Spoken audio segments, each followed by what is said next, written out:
श्री श्याम प्यारे बच्चों, welcome back to the channel. बेटा आज की क्लास में हम लोग करेंगे एक ऐसा टॉपिक जो बच्चों को बहुत डराता है। इवन जो बहुत इंटेलिजेंट स्टूडेंट्स हैं टॉपिक समझ में आता है सबको, बट वो भी इसको लिख नहीं पाते हैं कि कैसे इसको हमें एक्सप्लेन करना है। तो सबसे पहले तो बेटा इसके एक्सप्लेनेशन के स्टेप ही आप समझ लीजिएगा।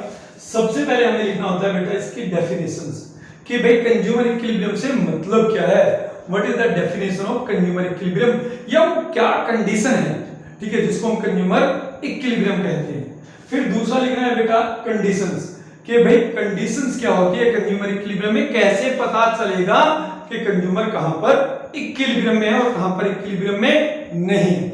उसके बाद बेटा एक शेड्यूल या फिर डायग्राम हमें बनाना है, ठीक है, और उसके बाद उस शेड्यूल और डायग्राम से हमें एक्सप्लेन करना है कंडीशन ऑफ कंज्यूमर इक्विलिब्रियम। तो इस तरीके से जब आप इसको लिखेंगे तो आपको पूरे मार्क्स मिल जाएंगे। तो स्टार्ट करते हैं बेटा आज की class with all this step of consumer equilibrium in case of one commodity. तो देखिए बेटा सबसे पहले जब बात करते हैं भाई what is consumer equilibrium in case of one commodity, तो हम क्या कहते हैं consumer equilibrium is a situation, वो एक ऐसी सिचुएशन है बेटा in which a consumer is going to spend his limited income, his given income on the consumption of one commodity in such a manner so that he can get maximum satisfaction। कि consumer equilibrium क्या है बेटा, consumer equilibrium का in case of one commodity ये मतलब होता है बेटा कि we have to determine how much quantity of a goods a consumer would like to buy with his given income and given prices of the goods so that he can get maximum satisfaction। देखिए equilibrium का मतलब होता है बेटा situation of rest, जिसमें consumer रुकना चाहता है। क्यों? ना तो वो उससे कम कंज्यूम करेगा ना उससे ज्यादा। तो equilibrium is a situation he would like to stay, ठीक है, because he is getting maximum satisfaction on that level of quantity with his given income and given prices. तो इसी को हम कहते हैं बेटा कंज्यूमर इक्विलिब्रियम, ठीक है। तो कंज्यूमर इक्विलिब्रियम में सिंपल लैंग्वेज में हमें यह पता लगाना है कि भैया कंज्यूमर अपनी गिवन इनकम से किसी एक गुड्स की कितनी क्वांटिटी परचेज करे so that he can get maximum satisfaction.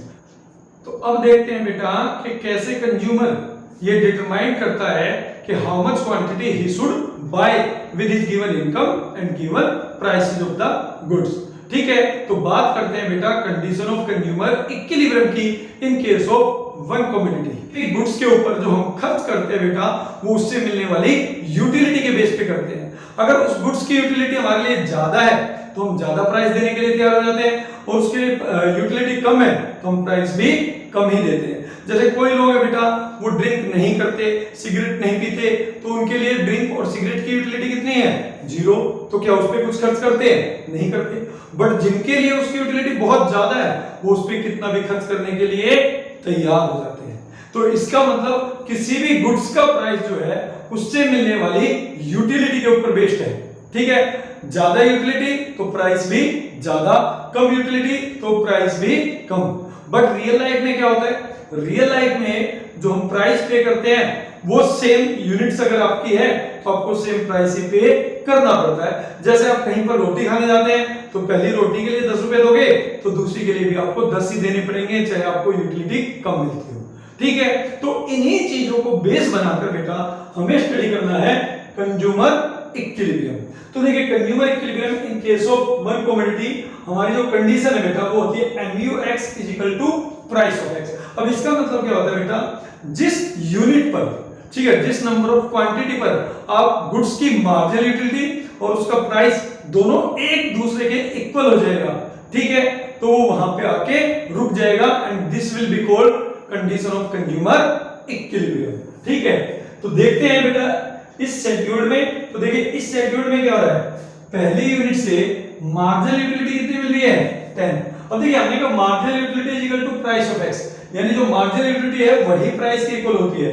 तो यानी हम जो प्राइस देना चाहते हैं, ठीक है, एक्सपेक्टेड प्राइस जो हमें लगता था हमें देना चाहिए वो कितना होगा 10, बट जो एक्चुअल प्राइस है बेटा वो हम कितना पे कर रहे हैं 4। यहां पर हम मानकर चलते हैं मार्जिनल यूटिलिटी गिवन है प्राइस ऑफ एक्स, जो एक्चुअल प्राइस है वो भी गिवन है, और ये वो प्राइस है जो एक्सपेक्टेड है, वो जो हम पे करना चाहते हैं on the basis of utility. तो यहाँ पर हम पे करने के लिए तैयार है 10 रुपीज, क्योंकि यूटिलिटी कितनी मिल रही है 10, बट एक्चुअल में पे कितना कर रहे हैं 4 रुपए। इसका मतलब 4 रुपए पे करके हमें 10 रुपए की यूटिलिटी मिल रही है। तो क्या हम इसको कंज्यूम करें या फिर ना करें, ठीक है, आपको बताना है ये बात। फिर इसके बाद अगर हम देखें सेकंड यूनिट पे मार्जिनल यूटिलिटी है बेटा 8 और प्राइस हम पे करेंगे 4, ठीक है। तो यानी 8 रुपए की यूटिलिटी हमें कितने में मिल रही है बेटा 4 रुपए में मिल रही है। इसके बाद अगर देखें 6 है मार्जिनल यूटिलिटी, बट पे कितना करना पड़ेगा 4 रुपीज ही पे करना पड़ेगा, यानी अगेन 4 रुपए में हमें 6 मार्जिनल यूटिलिटी मिल रही है। तो टिल दिस पॉइंट यानी till 3 unit your MUX is greater than price of x, और इस कंडीशन को बेटा हम कहते हैं कंज्यूमर सरप्लस, कंज्यूमर सरप्लस, ठीक है। अब यहां पर आए हम 4th यूनिट पे, तो यहां पर देखें, यहां पर आपका जो प्राइस है वो भी पे कर रहे हो एक्चुअल में 4 रुपए, और जो आपका एक्सपेक्टेड प्राइस है बेटा जो आप पे करना चाहते थे on the basis of utility वो भी 4 ही है। यानी ये वो सिचुएशन है जहां पर कि आपका MUX और प्राइस ऑफ एक्स दोनों एक दूसरे के इक्वल है। तो this is called situation of consumer equilibrium, this is called situation of consumer equilibrium, ठीक है। अब इसके बाद अगर हम देखें तो यहां पे आप देखिएगा आपको यूटिलिटी कितनी मिल रही है 2, तो आप कितना एक्सपेक्टेड प्राइस सोच रहे होंगे 2 रुपए, क्योंकि जब यूटिलिटी कम तो प्राइस भी हम कम पे करना चाहेंगे, बट एक्चुअल में इस यूनिट के लिए भी हमें पे कितना करना पड़ेगा रुपीस 4, यानी यहां पर जो है हम लॉस में हैं, हमारा जो मार्जिनल यूटिलिटी ऑफ एक्स है वो है कम और जो प्राइस ऑफ एक्स है वो है ज्यादा, ठीक है। तो यहां पर कंज्यूमर डेफिशिएट में है, मतलब सिंपल सा क्या है कि भैया 4 रुपए देकर आपको यूटिलिटी मिल रही है 2 रुपए की, ठीक है।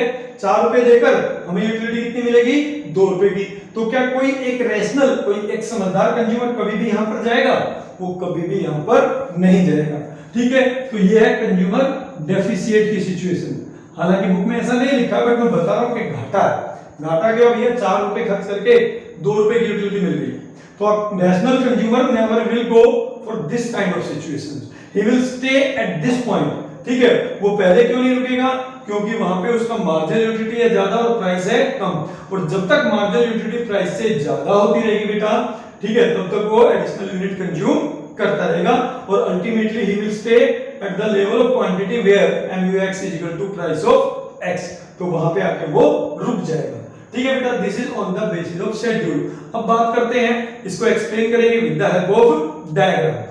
तो बेटा देखिए, according to this diagram y axis पे हमने दिखाया है प्राइस और marginal utility of goods x, और x एक्सिस पे हमने दिखाया है बेटा अपनी क्वांटिटी।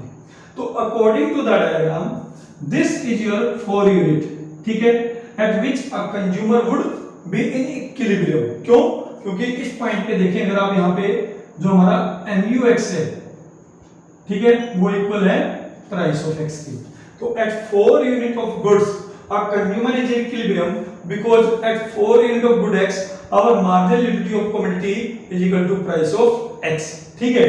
तो यहां पर वो इक्विलिब्रियम में होगा। सबसे पहले हमें इक्विलिब्रियम ही बताना है कि कहां पर कंज्यूमर इक्विलिब्रियम में होगा। अब बताना है अगर इससे ऊपर या इससे नीचे कंज्यूमर इक्विलिब्रियम में क्यों नहीं होगा। देखिए, before this point, before 4 unit, यहां पे आप समझिए, जैसे मान लीजिए आपकी फर्स्ट यूनिट है, ठीक है। फर्स्ट यूनिट में जो हमारी जो मार्जिनल यूटिलिटी है वो है 10, बट हम एक्चुअल में प्राइस कितना पे कर रहे हैं 4, ठीक है। यानी 4 रुपए खर्च करके हमें 10 रुपए की उपयोगिता के बराबर, ठीक है, 10 रुपए की मार्जिनल यूटिलिटी गेन कर रहे हैं। तो ये जो सिचुएशन है बेटा, ये सरप्लस है। क्यों? क्योंकि यहाँ पे आपका MUX है 10 और प्राइस पे कर रहे हो ओनली 4, 4 रुपए में 10 यूटिलिटी, ठीक है। तो यहाँ पे कंज्यूमर को फायदा हो रहा है। अब बात करें सेकंड यूनिट की, यहाँ पे सेकंड यूनिट देखिए, तो सेकंड यूनिट पे यहाँ पे भी आप देखें तो मार्जिनल यूटिलिटी हो गई 8, ठीक है, बट प्राइस यहाँ पे भी कितना पे कर रहे हो आप 4, तो ये भी क्या है, ये भी आप कंज्यूमर सरप्लस की सिचुएशन है। टिल थर्ड यूनिट, ठीक है, थर्ड यूनिट में भी आप देखेंगे तो यहाँ पे मार्जिनल यूटिलिटी है 6, ठीक है, और आप जो प्राइस पे करोगे वो 4 ही करोगे।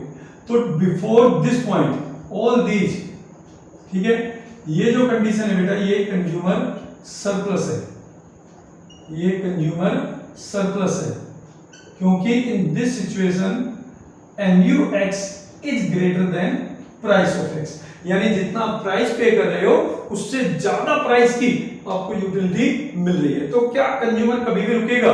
कभी भी यहाँ पर कंज्यूमर नहीं रुकेगा। ठीक है, अब इसके बाद हम लोग चलें, इसके बाद देखते हैं बेटा, ये देखिए, ठीक है, यहाँ पर हम बात करते हैं 5th यूनिट की। तो जो हमारी 5 यूनिट है उस पे हमें खर्च करना पड़ेगा 4 रुपए, प्राइस तो हमारा 4 ही है, ठीक है, for each and every additional unit, but marginal utility कितनी मिलेगी? 2 मिलेगी, यानी 4 रुपए खर्च करके भैया यूटिलिटी मिल गई है 2 रुपए की। तो कौन सा ऐसा समझदार कंज्यूमर होगा बेटा जो यहां पर जाएगा? तो कंज्यूमर कभी भी इसके बाद नहीं जाएगा, क्योंकि इसके बाद बेटा मार्जिनल यूटिलिटी हो जाती है कम और प्राइस हो जाता है ज्यादा, यानी कम सेटिस्फेक्शन के लिए आपको ज्यादा प्राइस पे करना पड़ता है। That is why a rational consumer will always stay at the level of quantity where MUX is equal to price of X, and that is called condition of consumer equilibrium। ठीक है बेटा, तो ये था consumer equilibrium in case of one commodity. ठीक है, इसमें एक कंडीशन और भी हम लोग यूज करते हैं कई बार, एक बार थोड़ा सा हम उसको भी स्टडी कर लेते हैं। तो देखिए बेटा, एक तरीका ये भी है कंज्यूमर इक्विलिब्रियम निकालने का in case of one commodity. ठीक है, ये कहते हैं कि जिस भी क्वांटिटी पे ये कंडीशन सेटिस्फाइड हो जाए, कंज्यूमर उतनी ही क्वांटिटी कंज्यूम करेगा और वहीं पे वो इक्विलिब्रियम में आ जाएगा। कंडीशन क्या है? कंडीशन है MUX अपॉन में price of X is equal to MUM। तो यहाँ पर MUX का मतलब क्या है? MUX is the marginal utility of commodity X, ठीक है, और प्राइस ऑफ X का मतलब है price of the commodity X, MUM। ठीक है, ये एक नया वर्ड है, बाकी सब हमने सुने हुए। MUM का मतलब क्या होता है बेटा? MUM is the money worth of ₹1 in terms of utility, कि भाई 1 रुपए में आपको कितनी यूटिलिटी मिलेगी उसको कहते हैं बेटा MUM। यानी यहां पर हमने क्या किया? मनी को मेजर कर लिया इन टर्म्स ऑफ यूटिलिटी, और इसको हम जितना भी मेजर करते हैं उसको कांस्टेंट मानकर चलते हैं। ठीक है बेटा, चलिए इसको एक एग्जांपल की हेल्प से समझते हैं। Let price of X is equal to 4, MUM is equal to 4 utils. तो देखिए बेटा, अब आपको समझना है कि कैसे यहां पर हम इस कंडीशन को यूज करके कंज्यूमर इक्विलिब्रियम कैलकुलेट करेंगे। ये 1 रुपए की वर्थ है बेटा, 1 रुपए की वर्थ कितनी है? 4 यूटिल्स के बराबर, जो हम एक्सपेक्टेड कर रहे हैं कि भाई 1 रुपए में हमें 4 यूटिल्स मिलनी चाहिए, हमारे लिए 1 रुपए की वर्थ है 4 यूटिल्स के बराबर में। अब यहाँ पर ये वाली कंडीशन समझिए, देखिए ये क्या है? MUX अपॉन में प्राइस ऑफ X, यानी मार्जिनल यूटिलिटी को हम प्राइस से डिवाइड कर रहे हैं। तो यहाँ पर ये जो है ये है वास्तव में हमारे लिए 1 रुपए की वर्थ क्या है, समझिए कैसे। जैसे यहां पर इन्होंने कहा भैया 4 रुपए में हमें कितनी यूटिल्स मिल रही है? 20। 4 रुपए में हमें कितनी यूटिल्स मिल रही है? 20। तो MUX अपॉन में प्राइस ऑफ X, ठीक है, तो ये क्या हो गया बेटा? 20/4, यानी 1 रुपए की वर्थ हमारे लिए कितनी यूटिल्स के बराबर है? 5 यूटिल्स के। बट हमारा MUM कितना है बेटा? 4 यूटिल्स, कि भाई 1 रुपए में मिलनी कितनी चाहिए? 4, बट हमारी जितनी एक्सपेक्टेशंस है उससे ज्यादा यूटिल्स हमें फिलहाल मिल रही है गुड X से। तो हम लोग क्या करेंगे? हम लोग X की पहली यूनिट को कंज्यूम करेंगे, उसको हम जरूर खरीदेंगे। ठीक है, अब बात करते हैं सेकंड यूनिट पे। सेकंड यूनिट पे देखिएगा MUX अपॉन में प्राइस ऑफ X, यानी 4.5। इसका मतलब है कि सेकंड यूनिट पे भी हमें 1 रुपए में 4.5 यूटिल्स मिल रही है, जबकि हमारा MUM कितना है बेटा? 1 रुपए की वर्थ किसके इक्वल है? 4 यूटिल्स के इक्वल। तो इसका मतलब यहां पर हमें गेन हो रहा है, यहां पर कंज्यूमर सरप्लस में है। क्यों?